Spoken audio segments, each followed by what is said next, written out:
Assalamualaikum dan selamat sejahtera. Apa khabar murid-murid yang cikgu kasihi?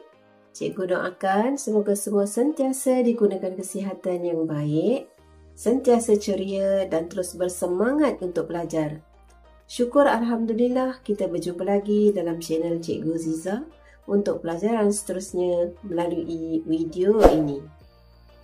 Dalam mata pelajaran pendidikan Islam ini, murid-murid akan belajar dalam bidang sirah iaitu unit 1 yang bertajuk Wahyu Teragung. Baiklah, terlebih dahulu cikgu sampaikan standard kandungan tajuk ini iaitu merumus iktibar daripada peristiwa wahyu Nabi Muhammad SAW dan mengamalkannya secara beradab dan istiqomah. Cikgu sampaikan pula standard pembelajaran bagi unit ini. Pertama, menyatakan pengertian wahyu. Kedua, menerangkan peristiwa Nabi Muhammad SAW menerima wahyu. Ketiga, menganalisis kepentingan penurunan wahyu. Dan yang keempat, merumus iktibar daripada peristiwa penurunan wahyu pertama Nabi Muhammad SAW.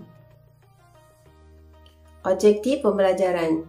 Cikgu harapkan di akhir pembelajaran ini, murid-murid dapat yang pertama, menyatakan pengertian wahyu dengan tepat. Kedua, menerangkan peristiwa Nabi Muhammad SAW menerima wahyu yang pertama dengan betul. Dan yang ketiga, menyenaraikan kepentingan penurunan wahyu dengan tepat. Baiklah, jika murid-murid sudah bersedia, mari kita mulakan. Baik, ini video suatu perjalanan. Cuba murid-murid teka di manakah pemandangan ini biasa murid-murid lihat. Pandai. Di Mekah. Sebab apa? Ya, nampak menara jam. Baik, perhatikan pula gambar ini. Cikgu berada di puncak bukit dan dari kejauhan kelihatan menara jam Mekah. Murid-murid boleh teka di mana cikgu berada.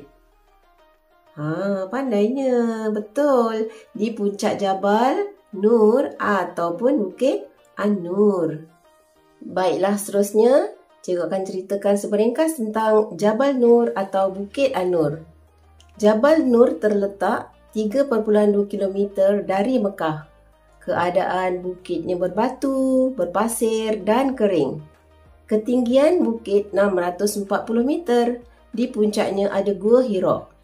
Kini pendakian ke Gua Hira lebih mudah kerana disediakan laluan bertangga yang mempunyai kira-kira 600 anak tangga. Baik murid-murid sekalian, perhatikan anak panah dalam gambar ini. Anak panah menunjukkan Gua Hira yang terletak di puncak Jabal Nur. Di sinilah berlakunya peristiwa penurunan wahyu yang pertama kepada Nabi Muhammad SAW. Sebelum Nabi Muhammad SAW diisytiharkan menjadi Nabi, baginda sering ke Gua Hira untuk beribadah. Sudah tentu Nabi seorang yang sangat sabar walaupun pendakian ke Gua Hira itu agak mencabar. Demi untuk beribadah kepada Allah, Nabi sanggup melakukannya. Baiklah, seterusnya, apa itu wahyu? Wahyu ialah kalam Allah SWT yang disampaikan kepada Nabi dan Rasul. Al-Quran ialah wahyu daripada Allah kepada Nabi Muhammad SAW. Penurunan wahyu pertama di Gua Hira. Tarikh berlaku pada 17 Ramadan. Ketika usia Nabi 40 tahun. Malaikat pembawa wahyu untuk disampaikan kepada Nabi Muhammad SAW ialah Jibril alaihi salam. Peristiwa penurunan wahyu. Malaikat Jibril alaihi salam telah bertemu Nabi Muhammad SAW ketika baginda beribadah. Jibril alaihi salam meminta Nabi Muhammad SAW membaca. Tetapi Nabi Muhammad SAW tidak boleh membaca. Lalu Jibril alaihi salam memeluk dan meminta baginda membacanya lagi.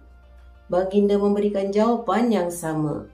Selepas 3 kali meminta baginda membaca dan memeluknya, Jibril alaihissalam pengajar Nabi Muhammad SAW membaca ayat 1 hingga 5 daripada surah Al-Alaq. Peristiwa selepas penurunan wahyu.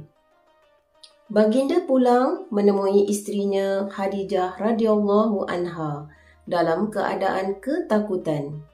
Khadijah radhiyallahu anha menyelimutkan dan menenangkan baginda. Kemudian Khadijah radhiyallahu anha membawa baginda bertemu sepupunya Waraqah bin Naufal, seorang pendeta Nasrani. Menurut Waraqah, baginda telah dilantik menjadi rasul sebagaimana yang disebut dalam kitab terdahulu. Murid-murid telah mempelajari pengertian wahyu dan kepada siapakah wahyu disampaikan dan bagaimana Nabi Muhammad SAW menerima wahyu. Kita teruskan lagi dengan wahyu petunjuk jalan. Sebagaimana murid-murid telah ketahui, wahyu ialah kalam Allah atau kata-kata Allah ataupun firman Allah ataupun perintah Allah. Jadi sekarang kita pelajari kepentingan-kepentingan wahyu. Murid-murid yang cikgu kasihi, kepentingan wahyu yang pertama. Wahyu sebagai medium atau perantara atau sesuatu yang menjadi jalan untuk mengetahui perintah dan larangan Allah Subhanahu wa taala. Kedua, mematahkan hujah orang kafir. Ketiga, memberi penyelesaian kepada permasalahan manusia sepanjang zaman.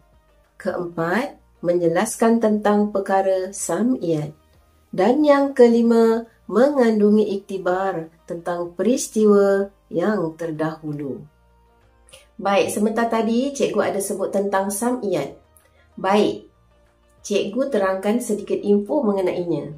Sam'iyat ialah sesuatu yang tidak dapat digambarkan oleh akal dan panca indera manusia, hanya dapat diketahui melalui Al-Quran dan hadis. Contoh sam'iyat ialah seperti hari kiamat, syurga, neraka, alam barzah dan malaikat. Kita teruskan lagi, sekarang kita pelajari iktibar peristiwa penurunan wahyu pertama. Iktibar yang pertama, Al-Quran ialah wahyu yang diturunkan kepada Nabi Muhammad SAW. Kita hendaklah menjadikan Al-Quran sebagai panduan hidup bagi mencapai kejayaan dalam kehidupan di dunia dan di akhirat. Iktibar yang kedua, Nabi Muhammad SAW gigih mendaki Jabal Nur untuk ke Gua Hira. Kita dapat mencontohi Nabi Muhammad SAW dalam melakukan semua perkara, terutamanya dalam beribadah. Iktibar yang ketiga pula, Nabi Muhammad SAW beribadah kepada Allah walaupun masyarakat menyembah berhala. Melalui peristiwa ini, kita mesti berpendirian teguh dan tidak terpengaruh dengan anasir yang tidak baik yang ada di sekeliling kita. Dan iktibar yang keempat, wahyu yang pertama ialah Iqra, iaitu bacalah. Dapatlah murid-murid ambil iktibar agar tekun menuntut ilmu dan menjadikan amalan membaca sebagai tabiat. Seperti peribahasa, membaca jambatan ilmu. Baiklah, sebelum mengakhiri pelajaran kita pada hari ini, cikgu minta murid-murid salin soalan-soalan yang cikgu paparkan sebagai latihan. Yang pertama, tuliskan maksud wahyu. Yang kedua, senaraikan 3 kepentingan wahyu dalam hidup kita. Dan soalan yang ketiga, tulis 3 fakta tentang peristiwa Nabi Muhammad SAW menerima wahyu yang pertama. Dalam pelajaran pada hari ini, yang bertajuk Wahyu Teragung, dapatlah dirumuskan bahawa Al-Quran ialah kitab sebagai sumber rujukan atau panduan umat Islam. Beriman kepadanya menjadi asas dalam setiap perlakuan dan tindakan dalam hidup kita. Rasulullah SAW sebagai ikutan dan suri teladan yang sentiasa bercakap benar, baginda juga sebagai sumber motivasi dalam kesungguhan beribadah kepada Allah Subhanahu wa Ta'ala. Akhir sekali, cikgu ucapkan terima kasih kerana sudi menonton dan belajar melalui video ini. Semoga memberi manfaat kepada murid-murid. Jangan lupa dan share video-video cikgu. Ilal ilqa. Assalamualaikum warahmatullahi wabarakatuh.